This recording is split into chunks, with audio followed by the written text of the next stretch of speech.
영락교회 성도 여러분, 안녕하십니까? 요셉기도의 네 번째 시간입니다. 오늘은 시편 46편 10절에 있는 말씀으로 함께 묵상하며 은혜를 나누겠습니다. 너희는 가만히 있어 내가 하나님 됨을 알지어다.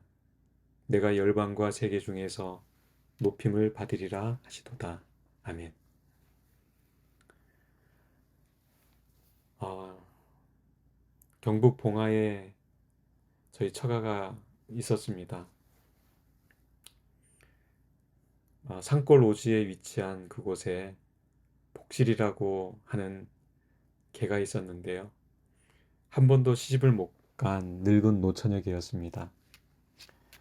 명절이나 장인, 장모 생신 때 방문하면 그 녀석이 얼마나 저를 반겼는지 제가 맛있는 음식도 갖다 주고 함께 산책도 다녔습니다. 그러니 한 번씩 갈 때마다 얼마나 저를 반기는지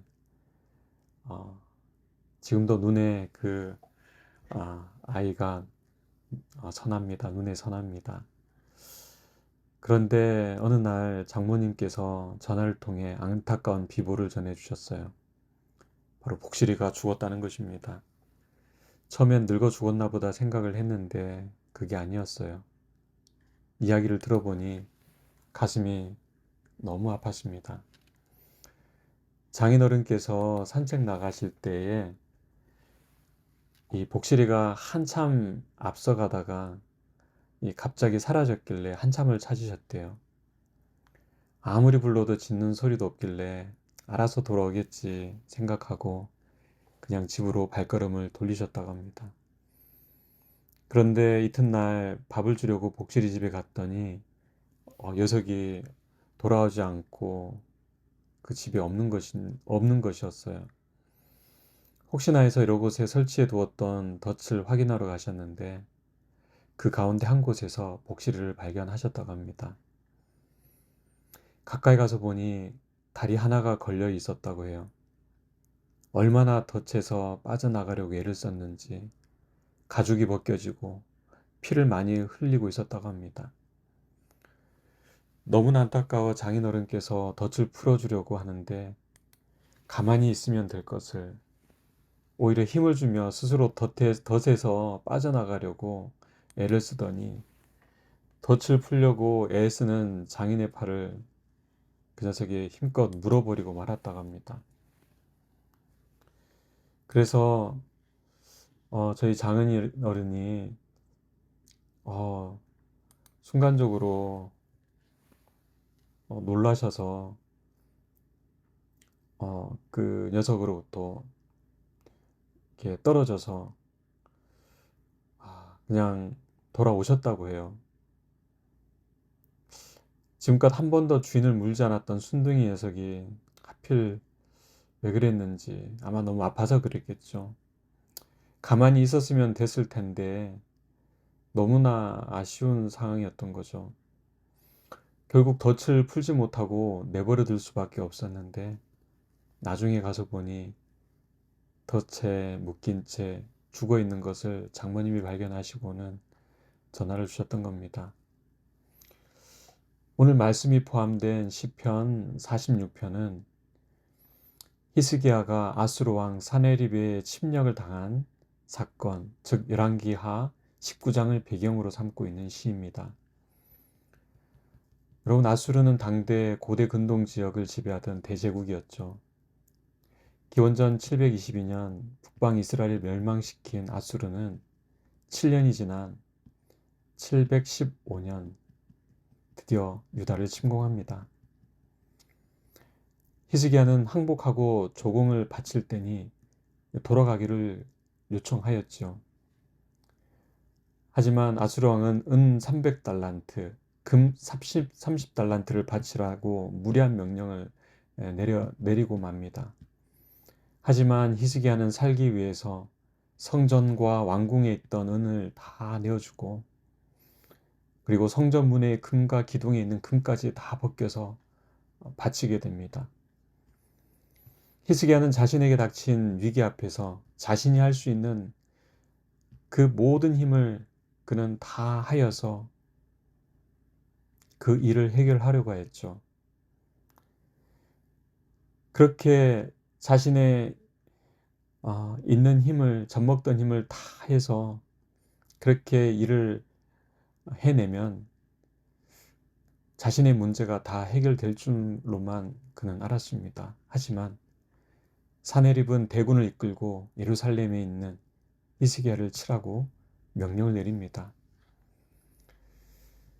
여기에 나타난 히스기야의 모습은 마치 우리 복실이가 덫에 걸려 혼자 힘으로는 거기서 빠져나가려고 했지만 빠져나가지 못하고 오히려 덫에 더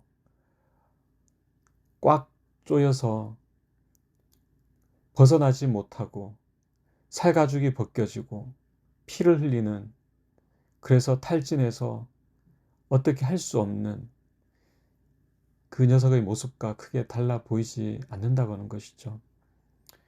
여러분, 이런 모습을 지켜보시는 하나님의 마음은 어떠셨을까요? 어떻게든 그가 당한 위기에서 건져내고 싶지 않으셨을까요? 저희 장인어른께서 불쌍한 복실이를 덫에서부터 구해내고 싶어 하셨던 것보다도 더 훨씬 더 간절한 마음으로 주님은 그렇게 하기를 원하셨을 겁니다. 그런데 여러분, 히스기야의 어깨에는 너무나 많은 힘이 들어가 있었죠. 자신의 힘으로 그 일들을 벗어나가 보고자 너무 그 몸에 힘이 들어가 있는 것을 봅니다. 제가 통영에 있을 때에 플룻을 열심히 배웠었습니다. 근데 그때 레슨을 받을 때마다 저를 가르쳐 주신 선생님이 항상 하시는 말씀이 있었어요. 입술과 바람에 힘이 너무 들어가 있으니 힘을 빼라고 제게 말씀을 하시고, 또 입술과 바람에 힘을 빼면은 이제는 손가락 힘이 들어가서 손가락이 너무 힘을 주고 있으니 또 힘을 빼라고 하고요. 또 손가락 힘을 빼고 있으면 또 어깨에 힘이 들어가 있어가지고 또 어깨에 너무 힘이 들어가 경직돼 있으니까 또 힘을 빼라고 하고. 여러분, 머리로는 인식을 하고 있지만 막상 잘 하려고 시도하다 보면은 저도 모르게 입술에, 손가락에, 어깨에 힘이 들어가 있는 것을 봅니다. 그러니 연주가 더 잘 안 되는 거죠. 비단 음악뿐만 아니라 스포츠도 마찬가지죠. 힘을 빼야 기량을 제대로 발휘할 수 있다고 하지 않습니까? 여러분, 프로 아마추어의 차이도 여기에서 판가름 난다고 합니다. 예. 힘을 주고 하는 사람들이 아마추어라 한다면 여러분, 힘을 빼고도 아주 월등한 기량을 나타내는 것이 프로죠. 그런데 여러분, 때때로 프로도 잘하려고 힘을 주다가 실수를 범하기도 합니다. 여러분, 신앙에도 아마추어와 프로가 있지 않을까요? 신앙에 있어 프로란 어떤 사람일까요? 그것은 바로 가만히 있어 주께서 하나님됨을 아는 사람이 아닐까 생각을 합니다. 그래서 모든 문제 해결을 내가 아닌 하나님께서 하셨음을 드러내고 주께서 열방과 세계 중에서 높임을 받으시도록 그렇게 하는 사람들. 교회증언 사권 530페이지는 우리에게 이렇게 권면합니다. 가장 긴박한 사태의 시간, 낙담이 심령을 압도하고자 하는 때, 그때가 감찰하시는 예수님의 눈이 우리에게 그분의 도움이 필요하다는 것을 보시는 때이다. 인간의 위기의 때는 하나님의 기회의 때이다. 모든 인간적인 도움이 실패될 그때에 예수님이 우리를 도우러 오신다.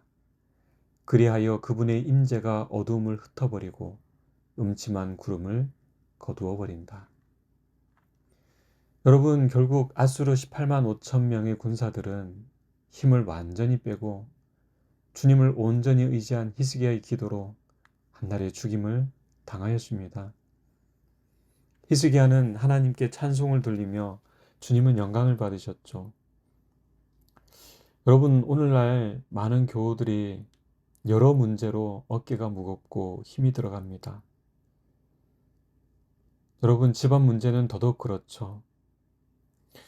그러나 내가 걱정한다고 해결될 문제가 아닌데 아마추어처럼 힘주지 말고 우리를 돕기 위해 오시는 주님께 여러분 기회를 드리시기를 바랍니다. 수고하고 무거운 모든 짐을 주님께 맡기고 여러분 오늘도 홀가분한 마음으로 신앙의 프로답게 여러분 우리가 가만히 서서 하나님께서 하시는 그 일을 우리가 바라보는 것, 오늘 그러한 저와 여러분들이 되기를 간절히 소망합니다. 오늘 본문의 말씀처럼 너희는 가만히 있어 내가 하나님됨을 알지어다. 내가 열방과 세계 중에서 높임을 받으리라 하시는 그 주님의 말씀이 오늘 우리의 삶을 통하여서도 온전히 그렇게 드러나기를 간절히 소망합니다. 다 함께 기도하도록 하겠습니다. 하나님, 오늘 주님께 무릎을 꿇고 세상이 아닌 주님께 항복합니다. 받아주시고 대신 싸워주시고 이겨주시옵소서. 성도들의 삶을 주께서 붙드시고 주께서 열방과 세계에서 하나님됨을 온전히 드러내 주시기를 간절히 빌고 원하오며 우리 주 예수님의 귀하신 이름으로 간절히 기도드립니다.